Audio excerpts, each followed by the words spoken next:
Il est 10 heures ici à Paris, bonjour à toutes et tous et bienvenue dans Parlons-en, votre rendez-vous avec l'info qui prend son temps. Voici les titres de ce lundi, cette prudence teintée de scepticisme au Moyen-Orient après l'annonce d'une promesse d'accord entre les États-Unis et l'Iran pour mettre fin à la guerre lancée par Washington il y a près de 4 mois. Le président américain parle d'une victoire, mais la réalité est plus complexe. Au mieux, il obtiendrait la réouverture du détroit d'Ormuz qui était ouvert, faut-il le rappeler, avant la guerre. Voilà un sujet qui va écraser en tout cas les autres au G7 organisé par la France qui ouvre ses portes officiellement cet après-midi à Évian, en Haute-Savoie. Donald Trump en sera finalement. Il vient de quitter les États-Unis il y a quelques minutes. Il est dans l'avion. On parlera aussi lors de ce G7 approvisionnement en minerais critiques et guerre en Ukraine. Et ce G7, parlons-en ce matin. C'est l'un des rendez-vous internationaux qui compte avec les COP ou le Forum économique de Davos. Un sommet annuel où se dessine, dit-on, une partie de l'ordre mondial. Mais de quel ordre mondial parle-t-on quand ni la Chine, ni l'Inde, ni le Brésil, pour n'en citer que 3, ne font partie du club? Comment traiter les grands problèmes du monde quand les géants d'aujourd'hui ne sont pas sur la photo de famille? Et quand dans la famille, le repas du dimanche ou du lundi, en l'occurrence, la discussion est plus qu'animée avec des convives tels que Donald Trump. C'est Parlons-en aujourd'hui avec Alexandra Novoselov, Benjamin Burbaumer, Gauthier Ribinski. Bonjour à tous les trois, merci d'être là. On a beaucoup de choses à se dire, c'est Parlons-en et c'est parti.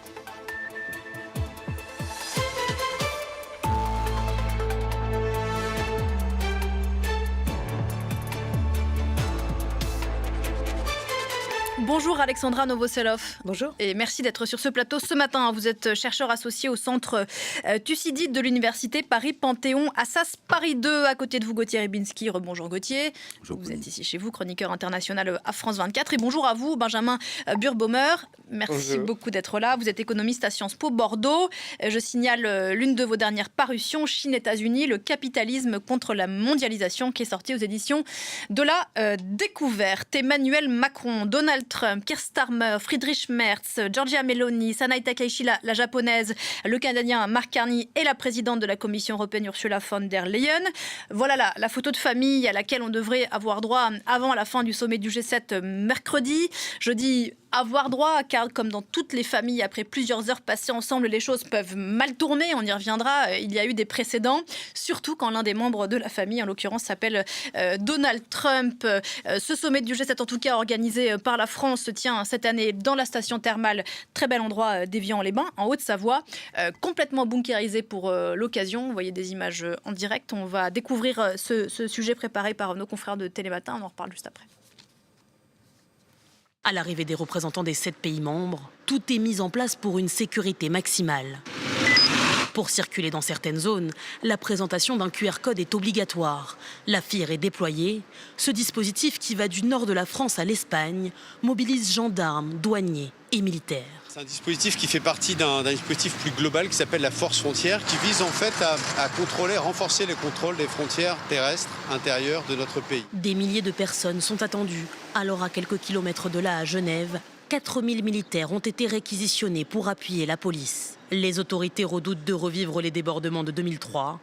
Inquiétude renforcée par les manifestations d'hier des associations anti-G7. Une ville placée sous cloche. Pendant 3 jours, les dirigeants se pencheront notamment sur les conflits au Moyen-Orient et la situation en Ukraine. En guise de propos introductifs, 20 000 personnes ont défilé hier à Genève, des manifestants anti-G7. C'est de coutume avant ces grands rendez-vous internationaux. Et voilà que la promesse d'accord annoncée in extremis hier soir par Donald Trump va sans doute balayer nombre de sujets du G7 qui étaient prévus. Et pour certains, déjà vidés de leur substance, précisément pour ne pas contrarier le président américain. On va y revenir également sur ce plateau. Mais d'abord, on écoute Bruno Darroux, qui est l'envoyé spécial de France 24 à Évian. Oui, écoutez, un sommet du G7 qui devrait commencer sous le soleil, au propre, vous le voyez comme au figuré, puisque Donald Trump devrait arriver tout sourire dans quelques heures à Évian-les-Bains, accueilli par Emmanuel Macron. Une bonne opération aussi pour le président français qui a tout fait pour que ça se passe bien avec Donald Trump. Et évidemment, avec cet accord entre les États-Unis et l'Iran, les choses se présentent a priori très très bien.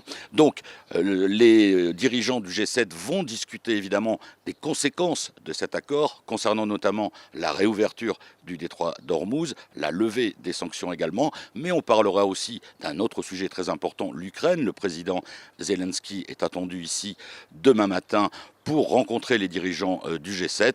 Il souhaite obtenir une aide américaine pour sa défense anti-aérienne. Les Européens, eux, vont réaffirmer leur soutien opérationnel, militaire et financier à l'Ukraine. Enfin, dernier sujet qui sera abordé ici à Évian, les questions économiques, avec pour la France l'objectif de réduire les déséquilibres macroéconomiques entre les différentes puissances mondiales.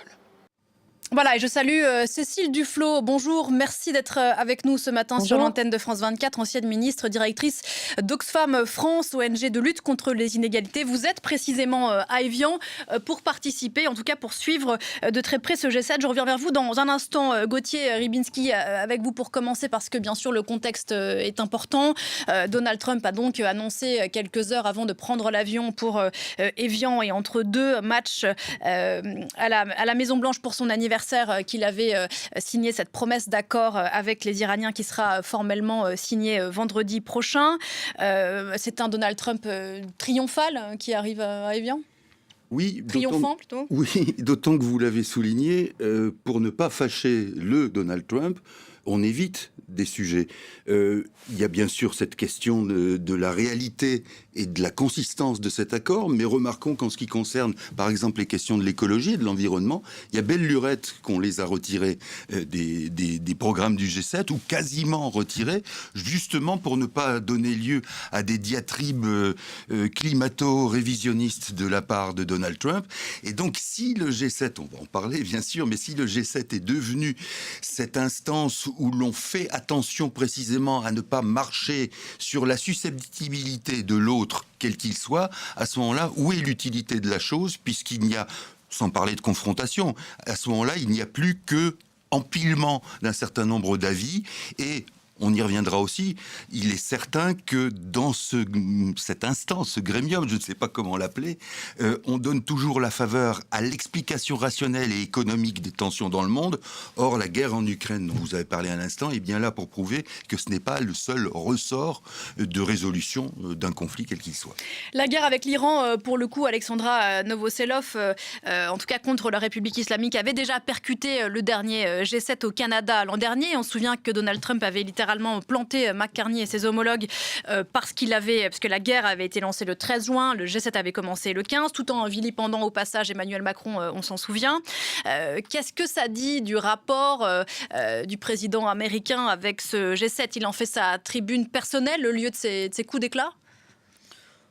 Non, enfin, je pense pas que le G7 en soi soit la tribune de Donald Trump. Je crois qu'il veut apparaître comme celui qui gère le monde entier, et quand il va dans une instance, dans une réunion comme celle-là, il veut faire le show. Maintenant, je pense que ce G7, de toute façon, il a été préparé pendant des semaines et des mois. Et donc il y a ce qu'on voit aujourd'hui, mais il y a toute une préparation derrière, et qui prépare des textes, des positions politiques. Et donc ça restera. On peut s'imaginer quand même, Cécile Duflot, vous qui êtes à Évian et qui avez aussi de votre côté avec Oxfam préparé ce G7, s'imaginer que cet accord, en tout cas cette promesse d'accord annoncée de façon tonitruante par l'administration américaine à quelques heures de l'ouverture de ce G7, dont la présence d'ailleurs Donald Trump était assez incertaine ces derniers jours, écrase les quelques sujets qui étaient encore sur la table ? Alors, ça a été bien dit sur votre plateau, hein. On a vraiment abdiqué sur tous les sujets qui sont des sujets cruciaux, notamment la question du climat, pour faire venir Donald Trump. Et là, ça va devenir, un pas de plus de mise en scène de Donald Trump dans un sommet international, avec cet accord qu'on a entendu, réentendu. Enfin, chacun sait bien que la situation est extrêmement mouvante, et du coup, en faisant passer au second plan des enjeux qui sont des enjeux cruciaux, hein. Aujourd'hui, l'aide humanitaire des pays du G7 qui vont être présents, c'est même pas 1% de leurs dépenses militaires, alors qu'il y a des millions et des millions de besoins. Donc, avoir utilisé cet espace pour ne pas en faire un lieu de débat sur des sujets qui sont des sujets centraux, pour nous, c'est plus qu'un regret, c'est une faute. Et je pense qu'Emmanuel Macron a participé de cela en ayant tellement envie, y compris en organisant un feu d'artifice à Versailles, que Donald Trump vienne, que du coup, ça a effacé l'utilité politique que pouvait encore avoir un sommet comme celui du G7. Et est-ce que ça n'est pas à cause notamment du casting? C'est l'une des questions que je voudrais soulever. Mais pour en revenir aux relations compliquées que Donald Trump entretient avec les autres membres du G7, je voudrais qu'on regarde une des images qui a marqué l'histoire du G7. On est en 2018. C'était Trump première version, premier mandat. Une photo assez extraordinaire. Voilà, on la redécouvre. Il y a l'ensemble des dirigeants de la planète debout et un Donald Trump assis, les bras croisés, la moue boudeuse. Et on avait baptisé cette photo Donald Trump contre le reste du monde. Le divorce, Benjamin Burbaumer, entre Donald Trump et les autres dirigeants de la planète, il ne date pas de... Ça fait un moment qu'il s'est instauré. Et le G7 en est le moment peut-être de l'une des expressions les plus fortes. Le G7 est effectivement un forum qui s'est créé pour gérer les affaires mondiales et ce, essentiellement au bénéfice des multinationales, des pays concernés.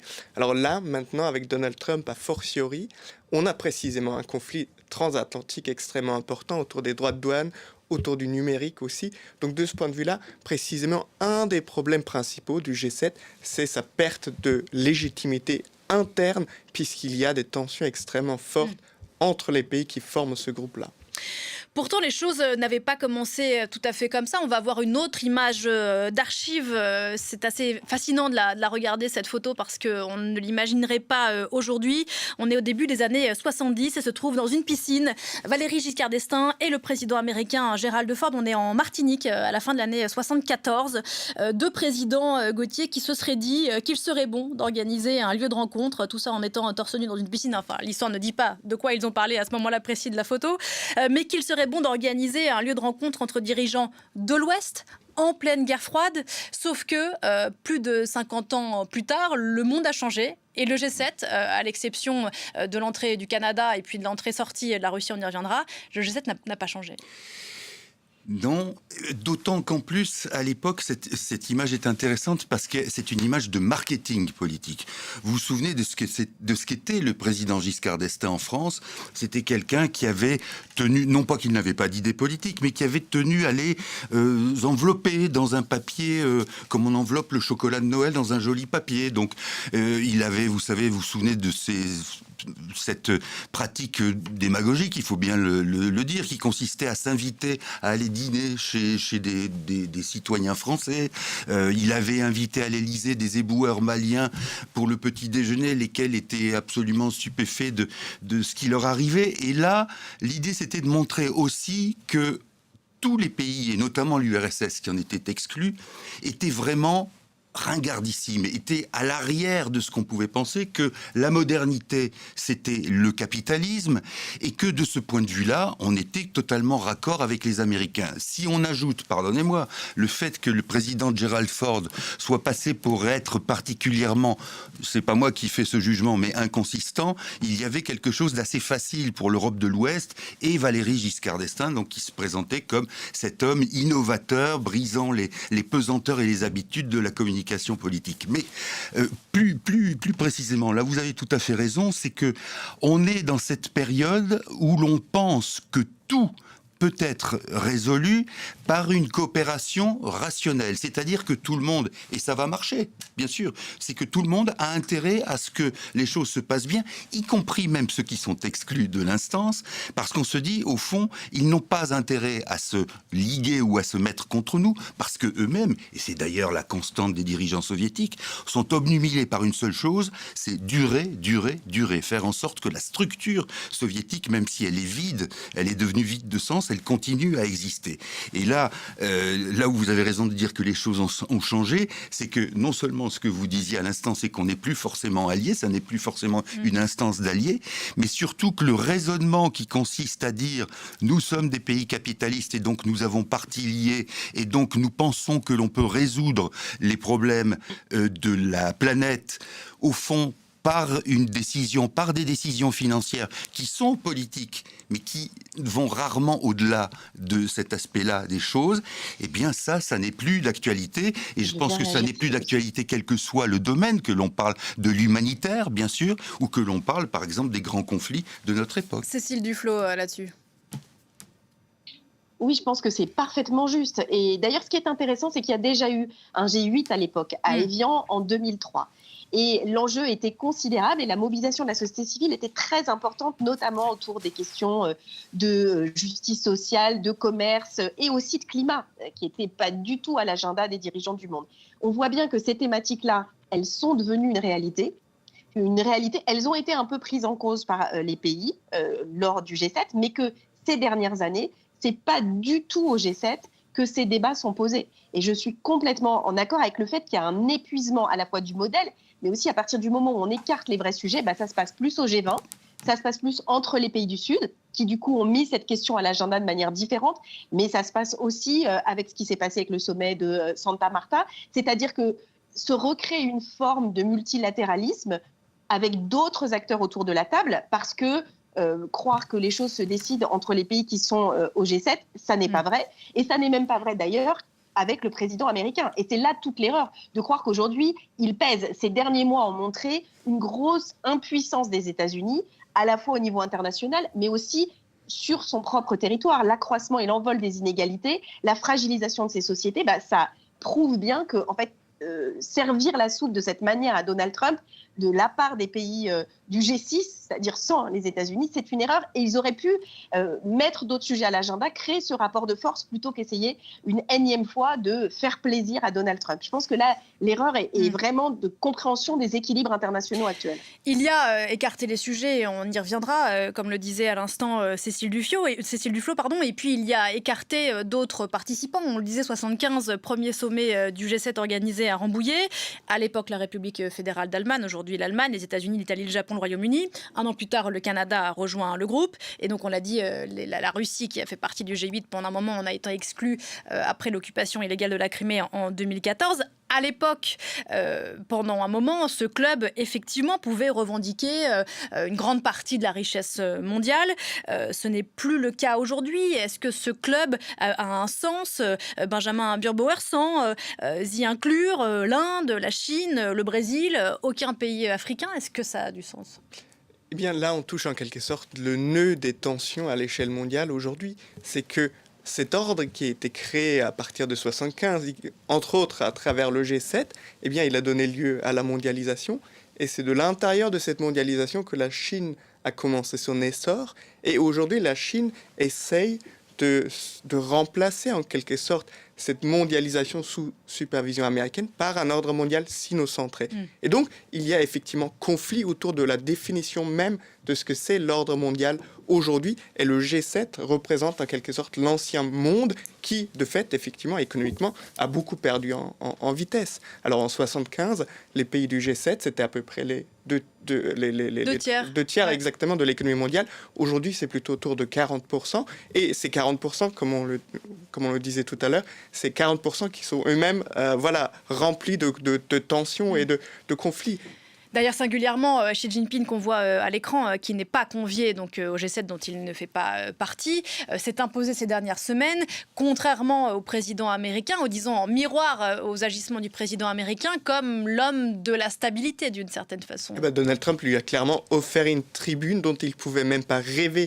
Donc c'est un fait que les troubles que sème Donald Trump dans l'économie mondiale donnent autant d'occasions à la Chine de briller. Et de fait, sa réputation dans le monde s'améliore. Et elle s'améliore, entre autres, parce qu'il y a Donald Trump, mais la dynamique, elle précède Donald Trump. Et c'est très important pour comprendre la situation actuelle. Quand elle met en place les nouvelles routes de la soie, elle finance ses infrastructures. Alors, ça ne vient pas sans inconvénient pour les pays concernés, mais en attendant, ils ont une nouvelle route. Alors le G7 se rattrape un peu aux branches, Alexandra Novoselov, en invitant des représentants de l'Inde, de la Corée du Sud, du Brésil, du Kenya, qui sont des poids lourds. Pas de Chine, il y aura aussi, on l'a dit, le président ukrainien Volodymyr Zelensky, des dirigeants aussi des pays du Golfe, dont bien sûr on sait à quel point la guerre au Moyen-Orient les a impactés. Mais on le disait tout à l'heure, depuis 1975, le G7 n'a que très peu changé avec ses invitations ponctuelles. Quand le monde a changé, les BRICS notamment ont changé, il y a, comme le disait Cécile Duflot, d'autres lieux qui existent, qui semblent plus en cohérence avec le monde tel qu'il est aujourd'hui. Est-ce que ça dit du coup quelque chose de l'obsolescence d'un rendez-vous comme celui-ci ? Non, moi je ne crois pas, parce que je pense que tout ça, ce sont des cercles concentriques qui se rejoignent à un moment donné, mais c'est pas la même composition. Le G7, c'est les pays que vous avez rappelés.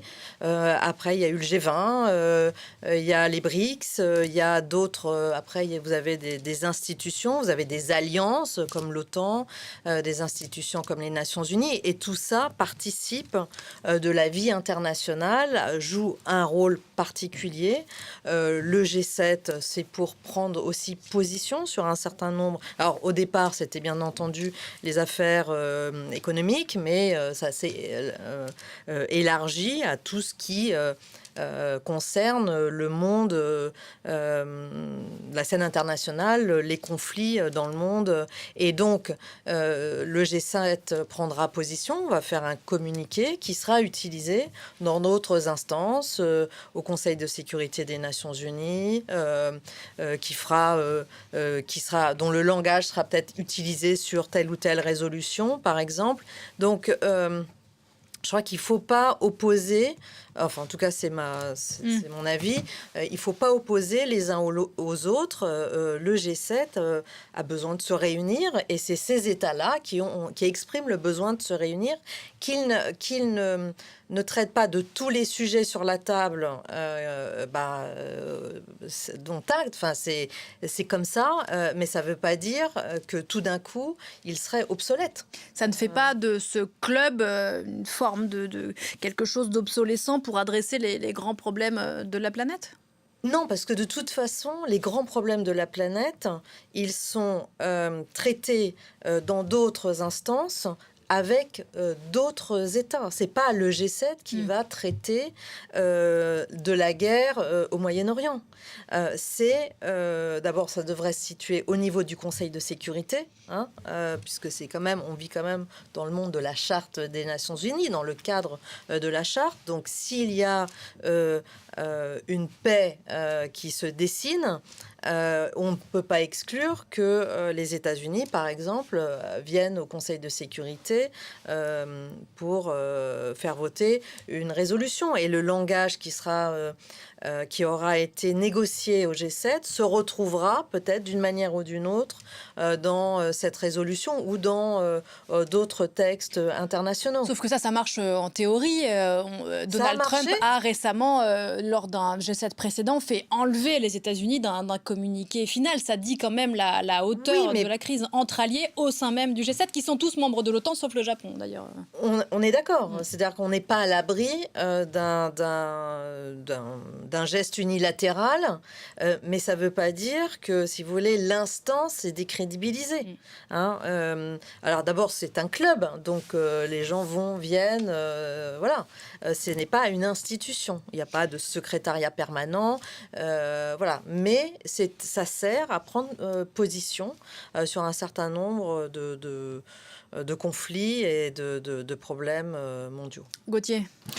Oui, moi ce qui me frappe dans le G7 aujourd'hui, c'est que autant il y a, disons, 50 ans, enfin quand ça a été créé, on pouvait partir du principe que ceux qui étaient là, en partageant un attachement pour l'économie libérale, au fond, on pouvait en déduire raisonnablement qu'ils partageaient aussi l'attachement à des valeurs démocratiques. Or, ce que vous avez dit tout à l'heure sur la manière dont la Chine a finalement profiter de l'émergence, de sa propre émergence pour, en quelque sorte, si j'ai bien compris, noyauter les principes du G7, eh bien ça prouve quoi ? Ça prouve tout simplement que la pratique d'un certain capitalisme libéral, encore qu'avec Donald Trump, on pourrait se demander quel type de capitalisme il préfère, mais que la pratique d'un certain capitalisme libéral, finalement, n'augure en rien du respect des valeurs démocratiques. Et que donc, il y a un moment, me semble-t-il, où si l'on s'entend même sur des questions de masse financière, il devient très difficile de s'entendre sur des questions de principe, parce que on sait très bien, et c'est le cas avec Donald Trump, et c'est le cas avec cette démonstration que fait le G7 de ne pas vouloir le brusquer, de vouloir l'amadouer. Qu'est-ce qu'on se dit ? On se dit, au fond, il vaut mieux allez, je vais employer une expression peut-être un peu excessive, mais il vaut mieux se coucher devant Donald Trump que d'avoir ce qui s'est passé, que vous avez signalé, c'est-à-dire le retrait des États-Unis d'un communiqué, où ce qui s'était passé, je pense, c'était au Canada où Donald Trump est parti. C'est parti, oui, avant la fin du... Avant la fin du... Bon, et on dit il faut surtout éviter ça. Mais justement, qu'est-ce qui reste dans le fond si on n'a plus cette audace politique ou si on ne partage plus ce minimum de conviction politique, on va dire, générale. D'autant qu'il me semble que la philosophie initiale lancée au milieu des années 70 par le président Giscard d'Estaing, entre autres, était de mettre tout le monde, au moins pendant quelques heures, sur un pied d'égalité, ou en tout cas, comme s'appelle cette émission, permettre un dialogue là-dessus, sur ce qui vient d'être dit, Cécile Duflot. Oui, je suis assez d'accord quand même que, en fait, en voulant toujours satisfaire Donald Trump, finalement, on fait reculer certains sujets de l'agenda. Mais je m'inscris en faux sur le fait que le G7 garde une place très importante. On voit bien qu'effectivement, la tension collective est quand même moindre, parce qu'on sait aussi que les décisions qui sont prises depuis ce dédit du communiqué peuvent être remises en cause par Donald Trump, malgré tous les efforts faits pour le convaincre dès le lendemain. Donc, le vrai sujet, c'est de savoir justement comment on peut essayer de pousser le rapport de force. Vous l'avez dit, hein, la place que la Chine a prise dans le débat et surtout dans la réception collective de ses positions, c'est-à-dire de l'acceptation finalement d'un rapport de force avec les États-Unis et de son succès, montre bien en creux que les pays européens, notamment, auraient pu constituer un poids face à Donald Trump, qui n'aime rien tant qu'être exclu. Il aime peser, il aime décider, il aime donner le sentiment qu'il est le chef, mais il n'aime pas non plus exclu des instances. Ouais. Exactement. Donc, si au sein de ce G7, un G6 avait essayé de résister sur un certain nombre de thématiques, et Emmanuel Macron aurait pu être le leader de cette démarche-là en tant que pays hôte, on serait dans une situation différente. Après, on a une vraie aussi fragilité à l'égard d'autres pays. Hein. Les dirigeants qui sont autour de cette table ont coupé de 48 milliards l'aide publique au développement entre 2024 et 2025. C'est ce que l'équivalent de ce que leurs milliardaires ont gagné en 9 jours pendant la même période. Donc, la dimension de solidarité avec les pays du Sud, la capacité justement de penser le monde d'aujourd'hui, c'est évident et c'est ce sujet qui est sous nos yeux. On va vivre ce G7 entre deux canicules parmi les plus précoces en France, pas parmi les plus précoces en France, de ne pas parler du climat, ne même pas parler des questions de genre. Je rappelle que la diplomatie française a considéré que pouvoir faire exister le mot femme et fille dans les textes de préparation du G7 était un immense accomplissement diplomatique. Je pense qu'on atteint la limite de l'exercice, en fait, et que ce qu'ont montré les Chinois, c'est que finalement, le rapport de force avec Trump était plutôt favorable. Et donc, c'est dommage à ce moment-ci de ne pas avoir voulu le constituer sur le fond, sur de vraies thématiques sur lesquelles les Européens, le Canada, le Japon pouvaient être légitimes à porter dans le débat, y compris vis-à-vis de Donald Trump, quitte à le froisser. Mais je pense que sa présence à tout prix, finalement, fait reculer non seulement l'agenda, mais aussi la place du G7 dans le débat international. D'un mot, Cécile Duflot, sur le climat, c'est vrai qu'on a vécu un moment un peu orwellien il y a quelques semaines. Je crois que c'était ici à Paris, lors d'une réunion G7 des ministres de la transition écologique, et vous savez mieux que moi de quoi je parle. Et le mot climat, c'est un G7 environnement, voilà, n'a pas pu être mentionné de peur de ce que la délégation américaine ne participe pas. Ça dit quand même quelque chose du moment où nous sommes.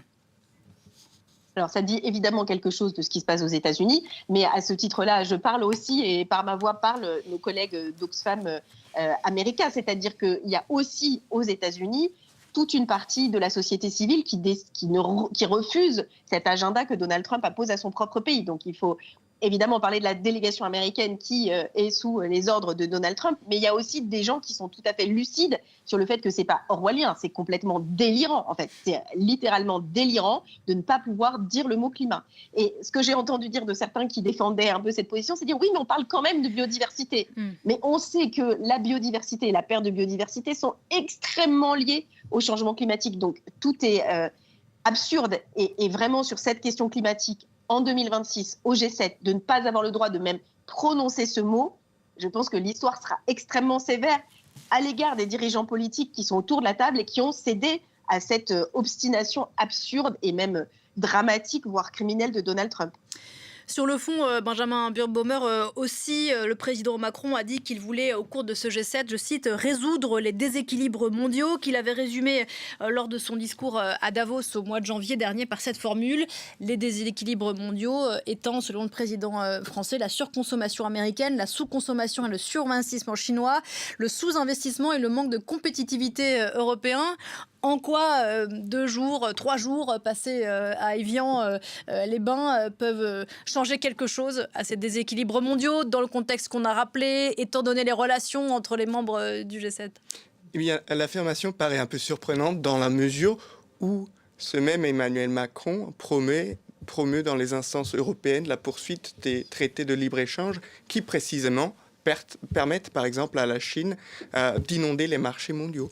Et puis, il faut être lucide. Effectivement, il y a un problème avec le déficit commercial vis-à-vis de la Chine du point de vue des pays européens, mais il faut aussi regarder le déficit des services vis-à-vis des États-Unis. Et ce déficit-là, il croît beaucoup, beaucoup plus vite que le déficit commercial vis-à-vis de la Chine et qui, maintenant, est à peu près aussi grand en termes d'ordre de grandeur que le déficit commercial avec la Chine il y a quelques années. Qu'est-ce que ça pose comme problème ? Eh bien, ça pose un problème immense en termes de dépendance vis-à-vis de la Silicon Valley. L'ensemble des logiciels que nous utilisons en tant que consommateurs, mais aussi l'ensemble des logiciels qui sont utilisés dans l'industrie, eh bien, sont la propriété de firmes américaines. Et là, c'est une dépendance qui ne fait que commencer. Et là, il y a un deuxième déséquilibre très important et le président français semble l'oublier alors que c'est celui-là qui grossit beaucoup plus vite que l'autre. Gauthier. Oui, alors c'est pas du tout en voulant décharger ou excuser que ça soit Emmanuel Macron ou les autorités politiques. Ce qu'on peut avouer, c'est que nous n'avons pas vu, quand je dis nous, c'est au sens très général du terme, nous n'avons pas vu arriver non seulement Donald Trump, mais le Trumpisme lui-même, ce qu'il représente. Et le fait que même parfois Donald Trump... Nous ne l'avons pas vu arriver, c'est-à-dire ? C'est-à-dire que nous n'avons pas vu arriver cette révolution américaine. Il nous a pris de court. Il nous a pris de court, qui est une révolution culturelle, qui clive énormément, et qui n'avait pas pour ressort forcément des politiques économiques. Je m'explique, quand Ronald Reagan est arrivé au pouvoir, on a dit tiens, on va dans telle direction sur le plan à la fois financier et économique, et les choses ont été relativement claires. Là, vous voyez très bien que parfois Trump joue contre sa propre équipe en matière économique, et notamment avec les droits de douane. Et là, ce qu'on n'a pas vu arriver, encore une fois, c'est un nous très très très collectif, c'est que non seulement il y avait Donald Trump à la manœuvre et qui risquait de creuser encore ce clivage avec une instance comme le G7 qui misait sur non seulement l'amitié, mais la rationalité de cette amitié. Et on n'a pas vu donc Donald Trump arriver et on n'a pas vu non plus la profondeur du Trumpisme qui fait que probablement, lorsque Donald Trump aura quitté la Maison-Blanche, ce creuset lui survivra et qu'il est difficilement appréhendable, non seulement par les autres pays, mais d'une manière générale, il est difficile d'appréhender un mouvement qui n'a pas forcément comme fondement le respect d'une orthodoxie économique, qui simplement fait attention et refuse tout ce qui est trop onéreux, mais qui a pour raison d'être, pour terreau, quelque chose qui n'est pas de l'ordre du quantifiable. Quand vous voyez aujourd'hui ceux qui soutiennent encore Donald Trump, après l'épisode au Moyen-Orient, où on l'a vu toutes les 48 heures changer d'avis, mais il y en a encore qui soutiennent mordicus, que cette attitude même du président américain est une attitude transgressive par rapport à l'habitude.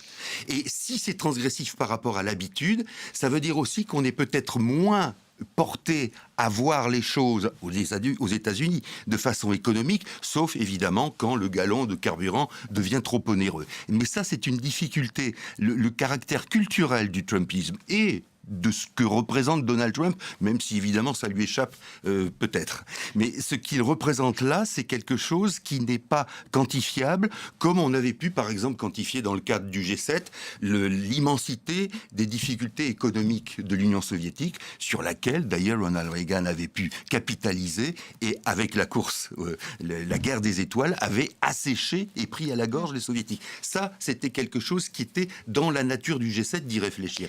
Je pense que la révolution, entre guillemets, trumpiste est beaucoup plus difficile à appréhender par cette instance. On connaît les coups de butoir que Donald Trump a portés au multilatéralisme, Trump 1 et Trump 2, a fortiori Alexandra Novoselov, contre le droit international dans son ensemble, contre les règles du commerce international, contre l'OMS. Vous parliez de l'ONU tout à l'heure. On sait ce que Donald Trump pense de l'ONU et à quel point il fait peu cas de ce que peut dire le Conseil de sécurité des Nations Unies. Le G7, effectivement, c'est un multilatéralisme partiel, mais c'est quand même un forum de discussion qui a le mérite d'exister. Peut-être on reviendra là-dessus dans un instant. Et pour rebondir sur ce que disait Gauthier à l'instant, est-ce que ces entailles qui sont faites à ce multilatéralisme vont cicatriser après le départ de Donald Trump? On est entré dans quelque chose de nouveau et il n'y aura pas de retour en arrière. Alors, c'est vrai que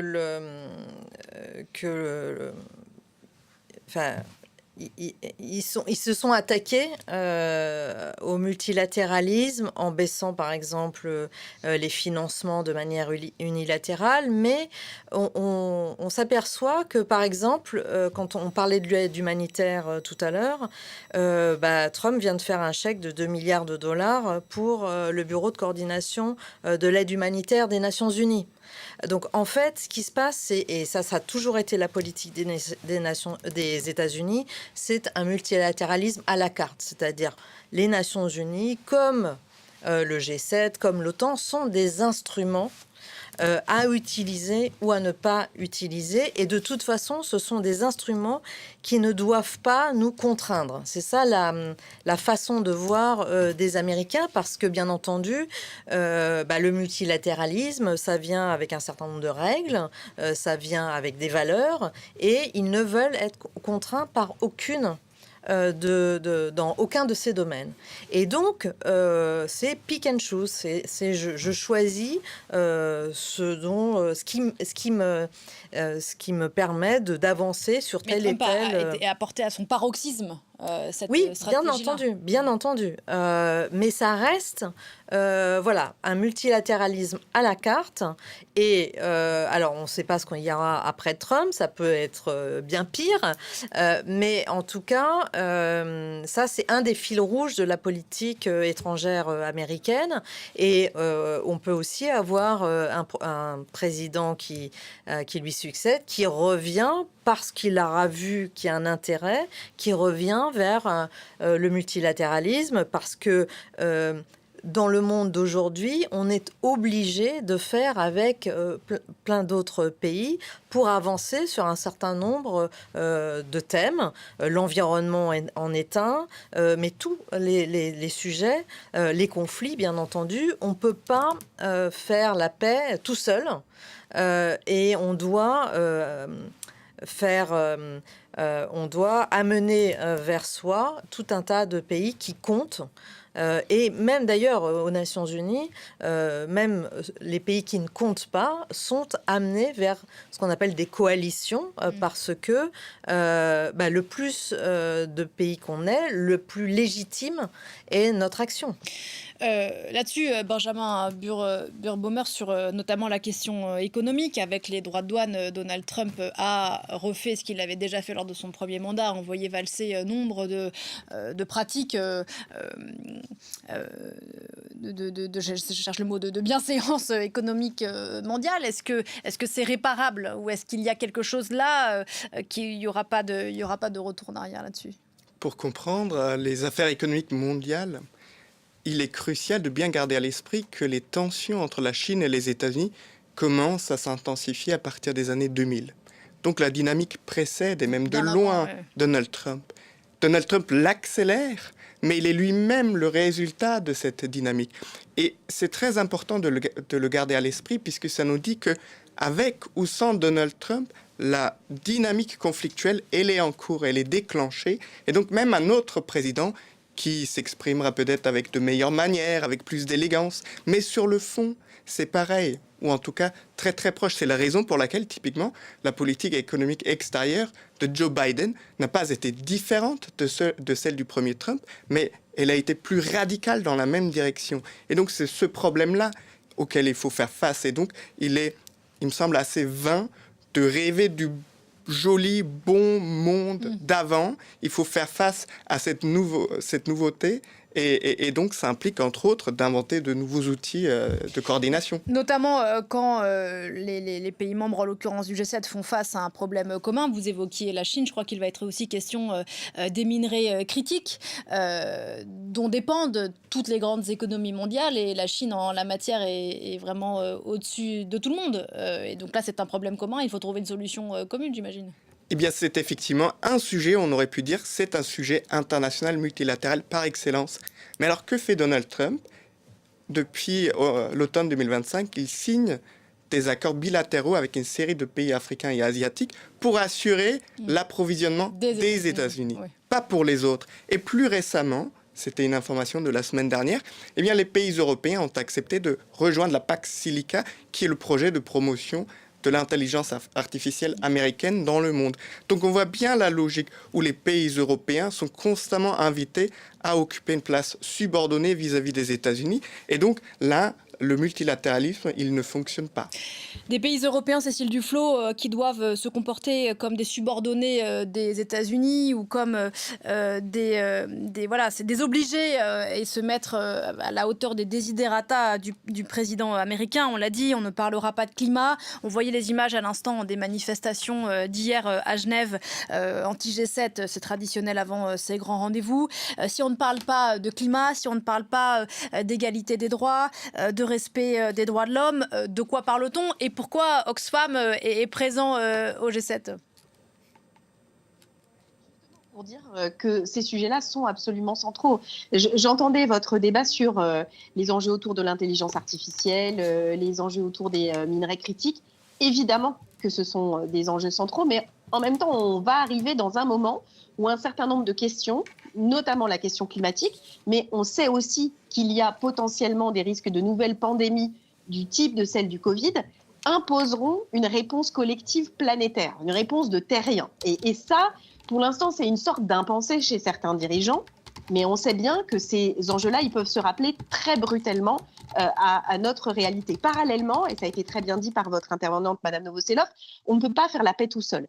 On vit à un moment de conflit très important entre des pays qui sont aujourd'hui parmi les plus puissants du monde, mais qui sont finalement englués dans ces conflits. Donc on voit bien que s'il n'y a pas une capacité, notamment au niveau européen, à être à la hauteur des enjeux et surtout à être conscient de leurs forces. Et je pense qu'une des difficultés du moment, c'est que l'Europe n'a pas intégré sa capacité justement de pouvoir peser, que ce soit dans les négociations commerciales ou dans d'autres sujets, y compris certains géants de la tech américaine. L'Europe est un de leurs plus gros marchés.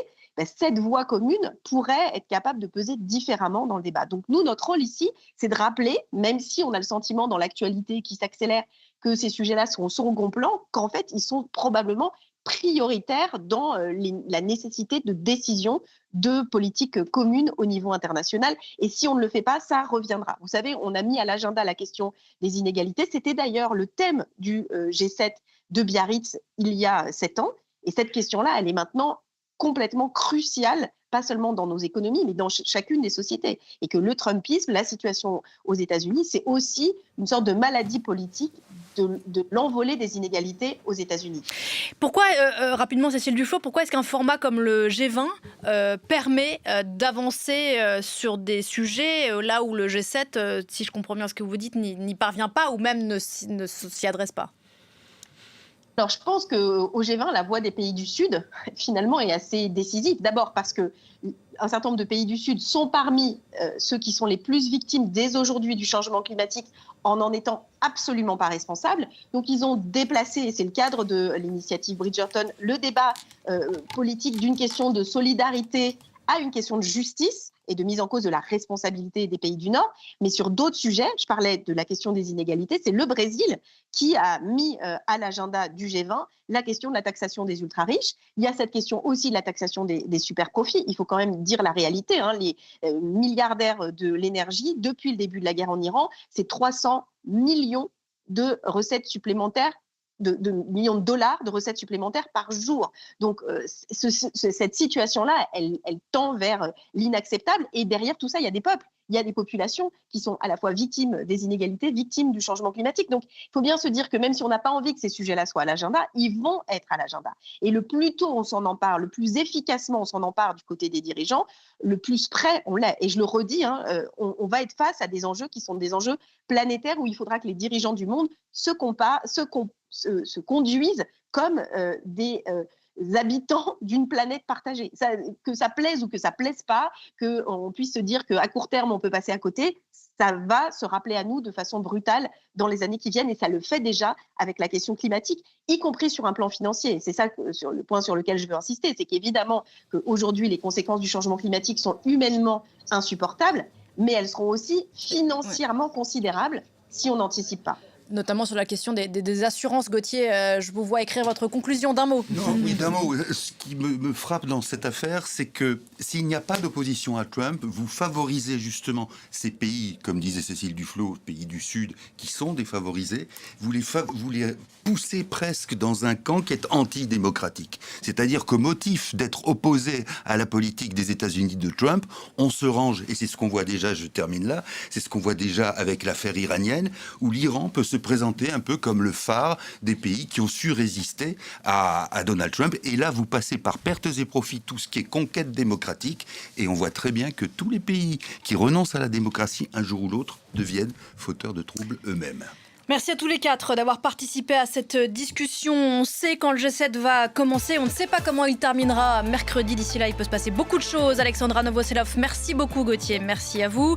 Benjamin Burbaumer, je rappelle Le capitalisme contre la mondialisation, Chine-États-Unis, sorti aux éditions de la Découverte. Et merci beaucoup Cécile Duflot, depuis Évian-les-Bains, vous allez suivre ce G7. Merci infiniment pour Oxfam. On se retrouve dans un quart d'heure pour la suite de Parlons-en. À tout à l'heure.